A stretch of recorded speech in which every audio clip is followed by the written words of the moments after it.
ओम शांति सुप्रभात।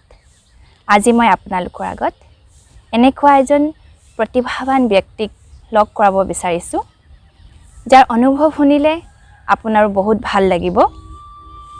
ইয়াৰ আগতে আমি প্ৰজাপিতা ব্ৰহ্মাকুমাৰী ঈশ্বৰ বিশ্ববিদ্যালয়ৰ বিষয়ে জানিলোঁ কি এই বিদ্যালয়ে কেনেকৈ নৈতিক শিক্ষা আৰু ব্যৱহাৰিক দিশত ইয়াৰ প্ৰয়োগ ইয়াৰ দ্বাৰা কেনেকৈ জীৱনত সকাৰাত্মক পৰিৱৰ্তন আহে আৰু কেনেকৈ সদায় কাৰণে নেগেটিভিটি দূৰ হৈ যায় আৰু আমি কেনেকৈ নিজকে পৰিৱৰ্তন কৰিব পাৰোঁ ইয়াৰ বহুতো কথা আমি শুনিলোঁ। আজি প্ৰেক্টিকেলত মই লগ কৰাব বিচাৰিছোঁ অৰুণাচল প্ৰদেশৰ ৰয়িঙত চৰকাৰী অফিচত একাউণ্টেণ্ট পোষ্টত কাম কৰি থকা বুৱা তামা ভাই। পুৰা 6 বছৰ ধৰি এই ঈশ্বৰ বিশ্ববিদ্যালয়ত সমৰ্পিত ৰূপত ৰয়িং চেণ্টাৰত সেৱা দি আহিছে। তেখেতৰ মুখেৰে তেখেতৰ জীৱনৰ পৰিৱৰ্তনৰ বিষয়ে আমি শুনিম। আহক। ওম শান্তি তামা ভাই। ওম শান্তি। বহুত ভাল লাগিছে আজি তামা ভাই আমাৰ মাজত আছে। সেইটো অনুভৱ কেইবাবাৰো শুনিছোঁ, কিন্তু মোৰ এটা ভাৱ আছিলে যে তেখেতৰ অনুভৱ আপোনালোককো শুনাম। तामा भाई जी কেনেকুৱা লাগিছে আজি সাবুৱাত আহি? बहुत अच्छा लग रहा है। जी जी। तामा भाई जी আমাক হিন্দীতে কব। भाई जी आप इस ब्रह्मा कुमारी ईश्वर विश्वविद्यालय में आने के पहले आप क्या करते थे, कहाँ थे, फिर इस ईश्वर विश्वविद्यालय के साथ आप कैसे जुड़े, ये आज जानना है। ठीक है, धन्यवाद और सबको गुड मॉर्निंग। पहले मैं अरुणाचल प्रदेश ईटानगर का रहने वाला वासी हूँ और अरुणाचल प्रदेश का ये निशी ट्राइब होता है उसे बिलोंग करता हूँ। तो वैसे तो हमारा ट्राइबल का खान पान तो सब जानते हैं जी कि वो क्या बोला असुरपना ही होता है, मतलब दारू पीना जैसे कुछ भी, मतलब गुस्सा करना तो हम लोग का ट्राइबल का स्वाभाविक ही होता है, ठीक है। लेकिन इससे पहले ज़िंदगी एक खालीपन था। गुस्सा करना वो सब, मतलब झगड़ा करना, पी के वो सब करना, तो ये हम लोग का नेचुरल संस्कार होता है। जी जी। तो ऐसे करके ज़िंदगी में बहुत दुख तकलीफ़ मतलब झेला है, मतलब शांति नहीं होता है, मतलब बिल्कुल शांति का अनुभव नहीं कर पाता था। तो एक हमेशा सोचता था कि शांति कहाँ से मिले। तो ज़िंदगी में एक ऐसे मोड़ आया कि या आप आर या पार जाओ, या शांति का मतलब बहुत ज़रूरी हो गया था। मतलब ऐसे मतलब सर्कमस्टेंस क्रिएट हो गया कि मतलब आप नींद नहीं आता है, मतलब ज़िंदगी जीने का मतलब एक आशा नहीं रहा, मतलब।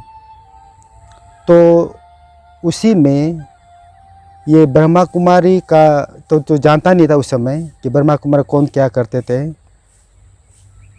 तो उसी चीज़ में मैं शुरू कर दिया था ये मेडिटेशन का, रामदेव आर्ट ऑफ लिविंग। इसमें बहुत मैंने दिल से जान से लगा के बहुत किया, लेकिन इसमें कभी उसमें भी मतलब खुशी नहीं मिला। तो हमेशा इसमें एक दिल में सवाल होता था, तो आखिर ये असली भगवान कौन है? यहाँ में इतना भगवान है, क्रिश्चियन का अलग है, मुस्लिम का अलग है, हिंदू का अलग है। हिंदू का 33 करोड़ देवी देवता बोला जाता है। जी जी। हाँ, तो ऐसे करके इसमें बहुत कंफ्यूजन होता था, मतलब आखिर असली भगवान कौन है? किसी को पूछो, किसी को समझ में नहीं आता है। तो इसीलिए मानूँ भी किसको? तो मैं खुद एक क्रिश्चियन हूँ, तो मुझे भी पूरा डाउट होता था कि मतलब ये कैसा होगा, मतलब तो दिल से नहीं हो पाता था। जी जी। तो इस घमासान चक्कर में मतलब ज़िंदगी जीने का हराम, मतलब ज़िंदगी जो है बहुत बेहाल हो गया था, मतलब कुछ अच्छा नहीं लगता था। मतलब तभी जाके मैंने मेडिटेशन का 3-4-5 किताब खरीदा, तब मेडिटेशन करे कुछ शांति मिले। तब जाकर ये राजयोग का ये जो वर्ड आया, तो उसने बताया कि राजयोग कहाँ सिखाया जाता है? ब्रह्मा कुमारी प्रजापिता ब्रह्मा कुमारी ईश्वर विश्वविद्यालय। लेकिन मुझे तो ये मालूम नहीं है कौन क्या मतलब ये कौन सा ये है, क्योंकि मैं तब तक रोइंग में मतलब नौकरी करते थे। वहाँ ओम शांति बोल कर जानते थे, लेकिन प्रजापिता ब्रह्मा कुमारी बोल के जानते नहीं थे। तब जाके दून के तभी पता चला कि ओम शांति बलालू के प्रजापिता ब्रह्मा कुमारी ईश्वर विश्वविद्यालय, तभी पता चला। तब जाके मैंने ये प्रजापिता ब्रह्मा ईश्वर विश्वविद्यालय में ये 7 दिन का कोर्स किया। कोर्स करने के साथ साथ पहले दिन ही जब मुझे आत्मा का ज्ञान मिला, तभी मैं मालूम हो गया कि भगवान कौन है। तब से मेरा ज़िंदगी में बदलाव आया। जी जी, बहुत सुंदर। जी, अभी जैसे अभी का जो समय है, देखा जाता है कि बहुत ज़्यादा लोग डिप्रेशन में रहते हैं, स्ट्रेस बहुत बढ़ गया है। इनफैक्ट छोटे छोटे बच्चे भी कहते हैं कि आजकल बहुत टेंशन हो गया है। तो आप क्या कहेंगे, क्या उन लोगों को राजयोग मेडिटेशन सीखना है? सीखे तो फिर वो कैसे समय निकाले? जैसे आप एक ऑफिस में काम करते हुए भी आप समय निकालते हो, ये आसान है? आप एक बार बताइए। लेकिन समय जो है अपना ऊपर ही निकालने का होता है। जैसे कि मैं ऑफिस से हमारा 9 बजे से लेकर 5 बजे तक होता है। जी जी। तो उसमें भी पहले मेरा पास समय होता नहीं था। जब तक ये ब्रह्मा कुमारी नहीं आए थे, राजयोग नहीं सीखे थे, तब तो मेरा पास समय नहीं होता था। किसी को बात करने के भी मेरे पास फुर्सत नहीं होता था। जी जी। लेकिन अभी जब ये आने का बाद फुर्सत ही फुर्सत है, वो समय निकालना अपना ऊपर होता है। ये कैसे होता है मैं आपको थोड़ा बताता हूँ। देखो, जब आप राजयोग सीखते हैं तो पहला लेसन होता है कि आप कौन है, वो हमको समझाया जाता है। आप कौन है, जैसे कि कहावत है, एक सेइंग है कि खुद को जानना तो खुदा को जानना। सब तो जानता है खुद को, लेकिन ये थोड़ा क्वेश्चन मार्क होता है कि हम तो खुद को जानते हैं, लेकिन आज तक भगवान क्यों नहीं जानते हैं। ये समझने की बात है, क्योंकि आप है, ये शरीर आप नहीं है ना। जैसे कि मेरा नाम तामा है, ये शरीर का नाम है, लेकिन इसको चलाने वाला कौन है? आत्मा है। आत्मा ही शक्ति है। तो ये सब जानने का बात तो क्या है, बाकी सब चीज़ आपको शायद में रह जाता है कि जैसे हम कर्म करेंगे वैसे हमको फल मिलेगा, ये ज्ञान देता है। तो हम अगर आत्मा है, दिखाई नहीं देता उसको। तो जैसे कि हाथी का बच्चा हाथी होता है, कुत्ता का बच्चा कुत्ता, गाय का बच्चा गाय, उसी तरह भगवान का बच्चा कैसे होगा? भगवान के जैसे। भगवान जैसे कि भगवान निराकार है, वो दिखाई नहीं देता है, लेकिन है तो ना। नहीं है वो नहीं बोल सकता है। जैसे कोरोना का है, कोरोना को दिखाई नहीं देता है, तो काम तो कर रहा है ना। बिल्कुल बिल्कुल। उसी तरह भगवान जो है दिखाई नहीं देता, उसका बच्चा कैसे दिखाई देगा? तो हम आत्मा उसका बच्चा है। तो जब ये ज्ञान आ जाता है तो बाकी सब शायद हो जाता है। तो जितना भी आपका प्रॉब्लम परिस्थिति आता है, तो ये मेरा अपना किया हुआ है। आपने जैसे कर्म किया भी ऐसे फल मिलेगा आपको।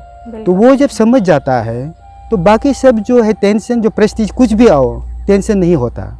परिस्थिति जरूर आएगा परिस्थिति, लेकिन ये ज्ञान है कि मैं कौन हूँ, मैं एक आत्मा हूँ, पार लग जाता है उसमें। तो ये हमारा पहला लेसन है। दूसरा बात, ये जैसे काम करो, लोभ मोह अहंकार, हमको उसको जीतना है। इस संस्था में प्रैक्टिकली ये बताया जाता है कैसे जीतना है। अभी पकड़ दीजिए, हमको गुस्सा आ रहा है। मैं तो पहले बहुत क्रोधी था, मैं गुस्सा करता है, हाथ पाँव पहले चलाता, इसके बाद बोलता है मतलब क्यों ऐसे किया, शुरू हो जाता है हमका। लेकिन अभी पता चलता है कि गुस्सा करके तो पैदा क्या है। पकड़ किसी ने मुझे कुत्ता बोल दिया, तो पहले ये लेसन है कि हम उसको कंट्रोल नहीं करना है, हम उसको ज्ञान में उसको ख़त्म करना है। जैसे कोई अगर कुत्ता बोलेगा मुझे, मैं कुत्ता तो बनने वाला नहीं हूँ। बिल्कुल बिल्कुल। जब बनेगा नहीं तो उसका बोलने का मतलब मुझे क्यों गुस्सा आना है। मैं इस ढंग से, इस संस्था उस ढंग से किया जाता है, इस ढंग से मेरा गुस्सा खत्म हो गया। अब कोई भी कुछ बोलता है, क्या फर्क पड़ता है भाई। तो उल्टा हम शुभ भावना दे देता है। चलो गुस्सा कर रहा है तो उसको शुभ भावना देता है। उसे कभी मतलब उस ढंग से मैं बोलता, मुझे गुस्सा किया इसे मैं गुस्सा करूँगा, नहीं, मेरा उल्टा होता है, मेरा शुभ भावना जाता है। क्योंकि मुझे ऐसा लगता है हिसाब किताब होता है, क्योंकि आत्मा है ना, हिसाब किताब जरूर होगा। वो समझ में आ जाता है, तब जाके ये, जैसे कि मैं पहले बहुत दारू पीता था। दारू मतलब क्या है, मैं तो बोतल से सीधा पीता था। कोई लोग गिलास में पानी करके पीते, मैं तो सीधा बोतल ही पी दिया जाता। तो लेकिन जब से ये ज्ञान मिला, एक ही बार छूट गया। मैं छोड़ा नहीं हूँ, खुद छूट गया। तो ये सब चीज़ जब देखता है, पहला लेसन है कि मैं कौन हूँ ये समझ लेना है, तब जाके बाकी आराम से हो जाता है। जब तक ये ज्ञान नहीं होगा, हम जितना भी कुछ कर ले, गुस्सा कंट्रोल कर लो, लोभ को कुछ करो, अहंकार कभी जाएगा नहीं, तब जाके निर्मलता आता है। बहुत सुंदर। जैसे कि कोई अगर आपको कुछ भी बोले, बहुत अच्छा लगा कि जैसे भाईजी ने कहा যদি আপোনাক কোনোবাই কুকুৰ বুলি ক'লে আপুনি কুকুৰটো বনি নাযায়, অৰ্থাৎ ৰাজযোগে আমাৰ ভিতৰত যিটো উইল পাৱাৰ তাক বঢ়ায়, অৰ্থাৎ আমাৰ সহন শক্তি আহে, ক্ষমা কৰিব পৰা শক্তি আহে, আনক শুভ ভাৱনা দিব পৰা শক্তি আহে। भाईजी, जैसे आप अरुणाचल में रहते हैं और देखा जाता है कि वहाँ के बच्चे बहुत आजकल ड्रग्स लेते हैं, तो क्या वहाँ आप लोग उन बच्चों के लिए क्या सेवा कर रहे हैं? मतलब मैंने सुना है कि वहाँ एक ड्रग सेंटर आप लोगों को दे दिया है, जैसे तेजू में है, रोइंग में है, और सरकार ने भी आप लोगों को उसके लिए बहुत मदद करते हैं।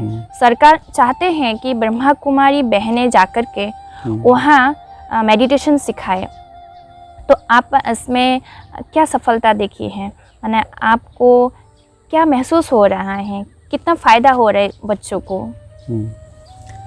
हाँ, ये इस फील्ड में जो जैसे अरुणाचल प्रदेश में ज़्यादातर, तेजू में ज़्यादा है, रोइंग में भी बहुत है ड्रग एडिक्ट लोग, लेकिन अभी बहुत कम हो गया, क्योंकि हम ब्रह्मा कुमारी लोग जो है उस चीज़ को हम लोग बहुत दिल से, निस्वार्थ भाव से ढूंढ के, जैसे कि जो मेडिकल डिपार्टमेंट है, पुलिस डिपार्टमेंट भी सब मदद करते हैं। जी। जब उन दवाई से काम नहीं होता है, ये दवाई से काम नहीं होता है। ड्रग्स को देखा है, जो अब दवाई देता है वो टेम्प्रोरी पेश है, थोड़ा समय के लिए वो अपना को भूल जाता है, क्योंकि वो जो नशा मतलब नींद वाला देता है ताकि उसका दिमाग काम चुपचाप बैठ जाए, लेकिन वो काम नहीं करता है। लॉन्ग रन में फिर वो दोबारा एक्टिवेट हो जाता है। बिल्कुल। तो लेकिन ब्रह्मा कुमारी में जब सब हम लोग को देता है कि जो भी मतलब देता है, ये ज्ञान जब मिल जाता है, वो धीरे धीरे एक विल पावर डेवलप होता है, तब जाके छोड़ता है वो।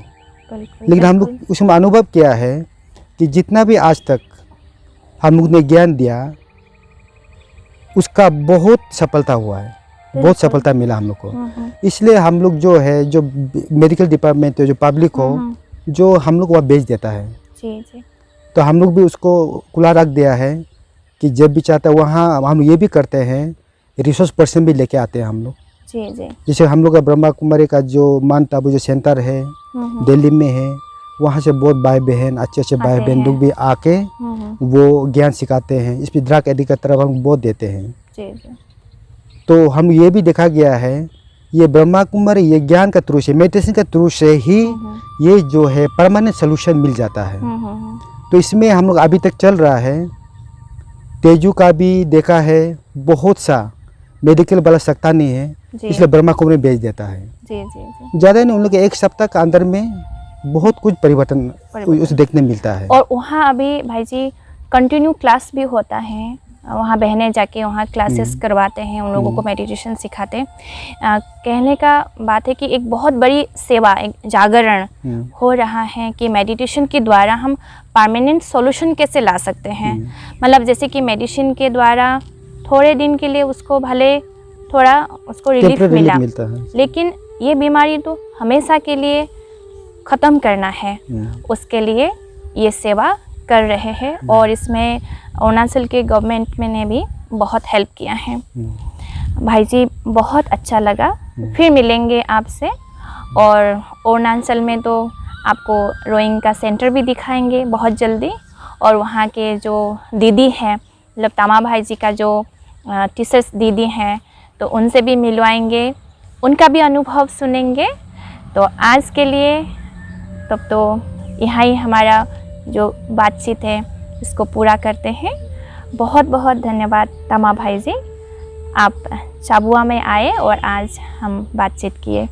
आपको भी धन्यवाद। ओम शांति। ओम शांति।